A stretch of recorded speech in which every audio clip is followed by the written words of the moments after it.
आप सभी का खैर मकदम है आपके अपने official YouTube channel chalk and duster academy में एक बार फिर से।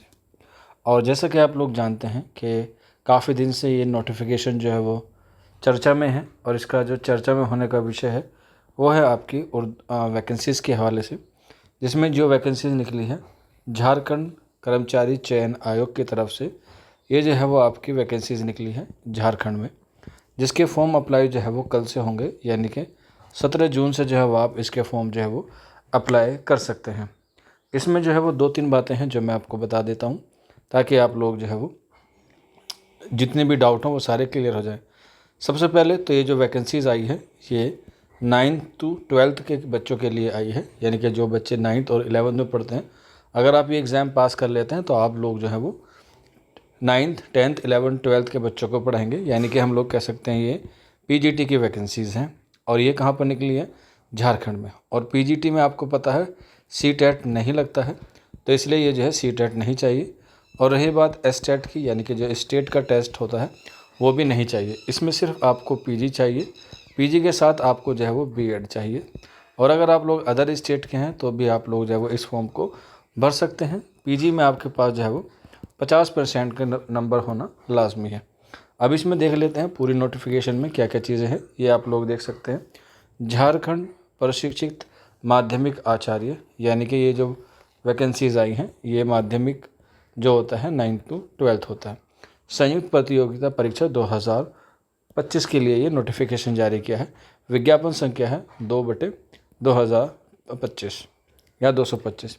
इस फॉर्म के लिए आपको महज जो खर्च करने पड़ेंगे वो सिर्फ 100 रुपये खर्च करने पड़ेंगे, जो अदर स्टेट के भी होंगे।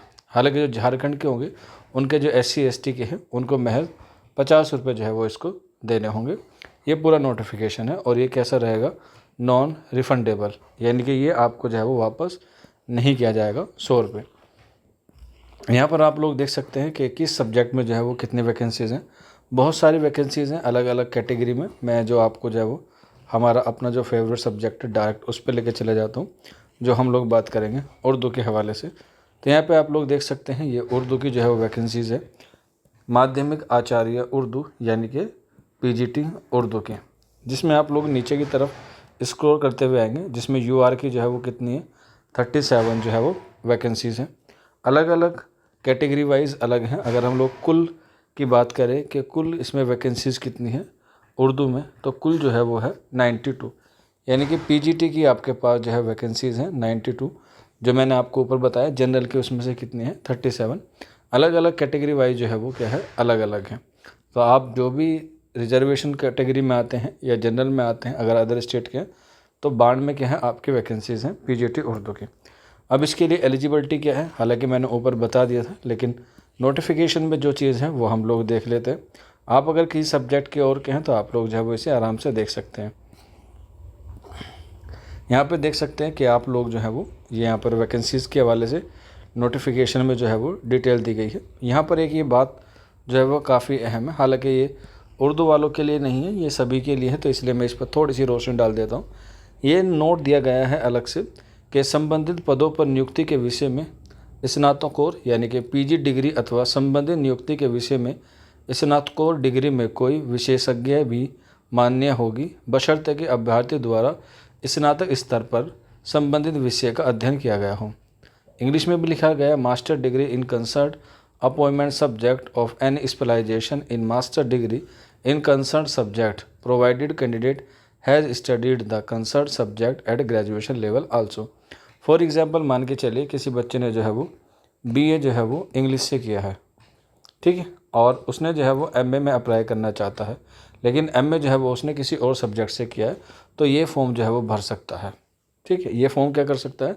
भर सकता है, वो एलिजिबल रहेगा। फॉर एग्जांपल जैसे बहुत सारे बच्चे होते हैं जो उर्दू से होते हैं, उन्होंने जो है वो BA में उर्दू ले रखा है, लेकिन MA में किसी वजह से उन्होंने उर्दू नहीं लिया, तो वो MA के साथ साथ जो है वो उस पर अप्लाई कर सकते हैं। कुछ बच्चे ऐसे होते हैं जो BA जो है वो उर्दू से नहीं करते हैं, लेकिन उनका MA होता है उर्दू में, तो अगर MA या BA में उर्दू है तो भी आप लोग जो है वो एलिजिबल हैं, आप इस पोस्ट में जो है वो भर सकते हैं। लेकिन MA के साथ साथ आपके पास क्या होना चाहिए? BEd भी होना चाहिए। ये बात जो है वो आप लोग देख सकते हैं यहाँ पर मेंशन है उर्दू के हवाले से, माध्यमिक आचार्य उर्दू। यहाँ पर जो है वो इसकी एलिजिबिलिटी दी गई है और उसके साथ साथ यहाँ पर जो है वो सैलरी के हवाला भी दिया गया है। आप लोग यहाँ पर देख सकते हैं, ये जो आपकी पोस्ट रहने वाली है ये लेवल 6 की रहने वाली है। ये आपका बेसिक पे रहने वाला है। तकरीबन इसका जो आपका सैलरी बनेगी तकरीबन 60,000 के आसपास जो है वो इसकी आपकी सैलरी बनेगी स्टार्टिंग में। बाकी जो बाद में जो है वो इसका HRA DA लगा के जो है वो आपका पूरी तरीके से इसको बता दिया जाता है जब आप ज्वाइनिंग हो जाते हैं। यहाँ पर आप लोग देख सकते हैं एलिजिबिलिटी है कि आपके पास क्या क्या चीज़ें होनी चाहिए। यहाँ पर अगर हम लोग देखें, राष्ट्रीय अध्यापक शिक्षा परिषद, पूर्व माध्यमिक, उच्च प्राथमिक, माध्यमिक, उच्च माध्यमिक अथवा इंटरमीडिएट स्कूल या कॉलेजों में शिक्षा अध्यापक तथा शारीरिक शिक्षा अध्यापक के रूप में नियुक्त होने वाले व्यक्तियों के लिए न्यूनतम योग्यताओं का निर्धारण विनियम 2014 यथा संशोधित 2021 के सुसंगत प्रावधानों के अनुरूप निम्नांकित होगी। यानी कि ये जो दिया गया है नीचे आपकी सारी एलिजिबिलिटी है। तो यहाँ पर आप लोग देख सकते हैं, सरकारी विद्यालयों में माध्यमिक secondary class 9th to 12th तक के स्तर को पढ़ाए जाने के विषय में आपके पास 50% अंकों के साथ PG होना ज़रूरी है। और इसके साथ साथ राष्ट्रीय अध्यापक शिक्षा परिषद, जिसे हम लोग NCRT कहते हैं, NCTE कहते हैं, वहाँ से आपने जो है वो B.Ed किया हुआ हो, ये भी कितने के साथ, 50% के साथ। इसके अलावा यहाँ पर जो है वो अथवा में भी दिया गया है, अगर आपके पास ये नहीं है तो आपके पास जो है वो ये दूसरी चीज़ जो है होनी चाहिए एलिजिबिलिटी के एतबार से। आप लोग इसे पढ़ सकते हैं पूरी इत्मीनान से, आप लोग इसका स्क्रीनशॉट ले सकते हैं और इसके साथ साथ आप लोग जो है वो इसमें जो है वो जो भी डाउट हो वो आप लोग नीचे कमेंट बॉक्स में पूछ सकते हैं। लेकिन इसकी जो मिनिमम एलिजिबिलिटी है वो यही है कि आपने PG किया हुआ हो और B.Ed किया हुआ, और दोनों में आपके अलग अलग 50% होने चाहिए। ना CTET की रिक्वायरमेंट है और ना ही आपको इसमें कोई STAT की ज़रूरत है। ये जो ऊपर मैंने बताया वो आप लोगों के लिए उर्दू के लिए था। बाकी अगर आप किसी और सब्जेक्ट के हैं तो उसके रिगार्डिंग जो है वो आप लोग इस PDF को जो है वो आराम से पढ़ सकते हैं। यहाँ पर जो है वो सारी चीज़ें दी गई हैं, आप लोग आराम से इसमें पढ़ सकते हैं, क्योंकि कुछ सीटें जो हैं वो क्या दी गई हैं आपको, खेल कूद की भी दी गई हैं। बात कर लेते हैं अब एज ग्रुप की, कि एज ग्रुप क्या है। तो न्यूनतम उम्र सीमा की गणना है तो संदर्भ 1/8/2025 तक जो है वो आपको किया जाएगा, जिसकी न्यूनतम आयु जो है वो 21 वर्ष है और अधिकतम जो है सेम रहेगी 1/8/2025 तक। और इसकी जो अधिकतम आयु जो है वो आप लोग देख सकते हैं कैटेगरी वाइज यहाँ पर दी गई है, जैसे 40 वर्ष है, 42 वर्ष है, 43 है, 45 है और 45 वर्ष है। इसी के अलावा यहाँ पर जो है वो 5 वर्षों का जो है वो आपको क्या मिलेगा, अतिरिक्त छूट दी जाएगी जो रिजर्वेशन कैटेगरी में आते हैं। उसके लिए आप जो है वो पैराग्राफ देख सकते हैं X। आगे चलते हैं, काफ़ी लंबी PDF है तो इसमें जो अहम बातें हैं वही मैं आपको बता रहा हूँ। हालांकि अभी जो है इसके जो है फॉर्म नहीं आए हैं, फॉर्म जैसे ही 17 जून को जो है इसके फॉर्म भरने शुरू होंगे, आप लोग जो है वो इसके फॉर्म को भर सकते हैं। रिजर्वेशन सिर्फ उन्हीं बच्चों को मिलेगा जो झारखंड के निवासी होंगे और उन्हीं को जो है वो इसका बेनिफिट मिलेगा, चाहे वो SC ST हो या फिर OBC हो। अदर स्टेट के बच्चे जो हैं वो इस फॉर्म को जो है वो भर सकते हैं। आप लोग जो है वो अपनी तैयारी में लग जाइएगा। अब तैयारी में लगने के लिए आपको चाहिए कि इसके फॉर्म का पैटर्न क्या है। फॉर्म के पैटर्न को मैं बता देता हूँ। यहाँ पर आप लोग देख सकते हैं अप्लाई के लिए जो यहाँ पर ये वेबसाइट दी गई है, आप लोग जो जाकर वहाँ पर जो है वो अपना फॉर्म भर सकते हैं। ऑनलाइन क्या होगा, मान्य होगा। आगे चलते हैं, देखते हैं। यहाँ पर देख लीजिएगा आप लोग, ये सारी चीज़ें हैं, इस इत्मीनान से आप लोग इसे जो है वो देख सकते हैं। चलिए यहाँ पर देख लेते हैं, आपको परीक्षा के संबंध के बारे में कुछ यहाँ पर नोटिफिकेशन दिया गया है, उस पर हम लोग देखते हैं। तो सबसे पहले बात करते हैं कि यहाँ पर जो है वो आपकी परीक्षा किस तरीके से होगी। इस तरीके से आप लोग इसे नोट करके रख लीजिएगा। परीक्षा जो है वो OMR पर हो सकती है या CBT पे। OMR का मतलब होता है आपकी परीक्षा ऑफलाइन हो सकती है या फिर आपकी CBT यानी कि आपकी ऑनलाइन मोड पे इसकी होगी। इस बारे में जो है वो आपको एज सून एज़ पॉसिबल जो है बता दिया जाएगा। और यहाँ पर जो है वो नॉर्मलाइजेशन की भी क्या होगी, प्रक्रिया होगी। अब इसमें आप लोग देख सकते हैं परीक्षा एक चरण यानी कि मुख्य परीक्षा में ली जाएगी और इसमें जो है वो आपके क्या होंगे, 2 पेपर होंगे।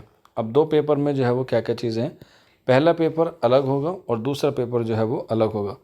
पहले पेपर में जो है वो आपसे 100 क्वेश्चन पूछे जाएंगे जो 100 नंबर के होंगे, और दूसरा पेपर जो है वो 2 अंकों के साथ होगा, जिसमें जो है वो आपसे तकरीबन अलग अलग सवाल जो है वो पूछे जाएंगे। जो पेपर फर्स्ट है, यानी कि जो आपका मुख्य परीक्षा के संबंध में है, जो आपका पहला पेपर होगा या प्रश्न पत्र फर्स्ट होगा, उसके लिए आपको जो है वो 3 घंटे का वक्त दिया जाएगा।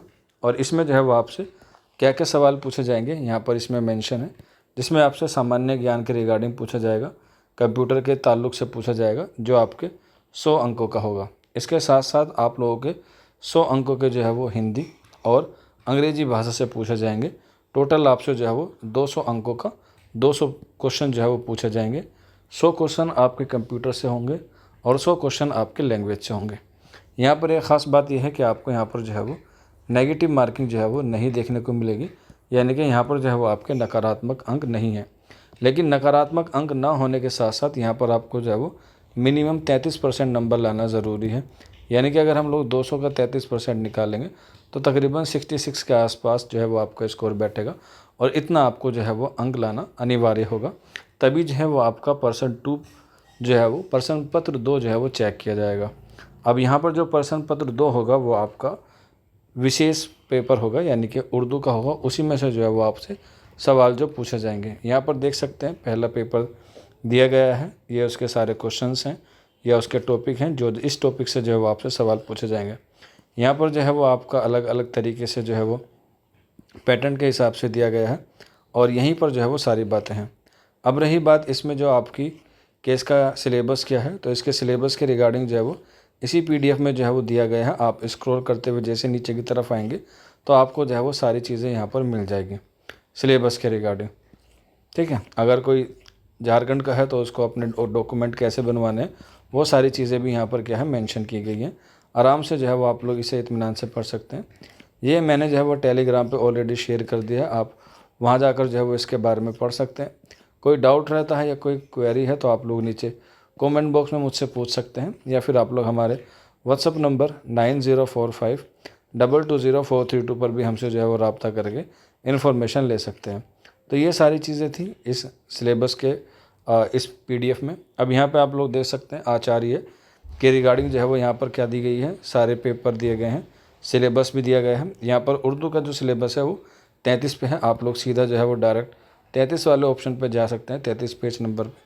वहाँ पर आपको जो है वो सारी चीज़ें जो है वो मिल जाएंगी। लेकिन यहाँ पर जो सिलेबस दिया गया है वो इंग्लिश में दिया गया है, और आपको जो है वो इसका उर्दू रूपांतरण या उर्दू तर्जुमा मैं आपको अगली वीडियो में जो है वो प्रोवाइड करा दूँगा, जिससे जो है वो आपको सारी चीज़ें क्या हो जाएंगी, क्लियर हो जाएंगी। तो आपको मैं दिखा देता हूँ, हालांकि मैं तफसील से जो है वो इस पर नेक्स्ट वीडियो लेकर आऊँगा। 31 आ गया है, पेज नंबर 32 आ गया है, और उसके बाद 33। यहाँ आप लोग देख सकते हैं ये लिखा हुआ है आचार्य सिलेबस उर्दू। अगली वीडियो में मैं आपको इसके पूरे सिलेबस के बारे में बताऊंगा। 2 पेज का सिलेबस है, ज़्यादा तवील नहीं है, बस वो दिखाई आपको ज़्यादा तवील दे रहा है, लेकिन इंशाल्लाह इस पर हम लोग जो है वो तफसील से वीडियो बनाएंगे और आपको जो है वो पूरी इन्फॉर्मेशन प्रोवाइड कराएंगे। किसी को डाउट है या कोई क्वेरी है तो ये नंबर है, नोट कर लीजिएगा। आगे जल्द से जल्द इसकी जो क्लासेस है वो भी शुरू कर दी जाएंगी, और कल से जो है वो इसके फॉर्म भरने शुरू हो जाएंगे। शुक्रिया।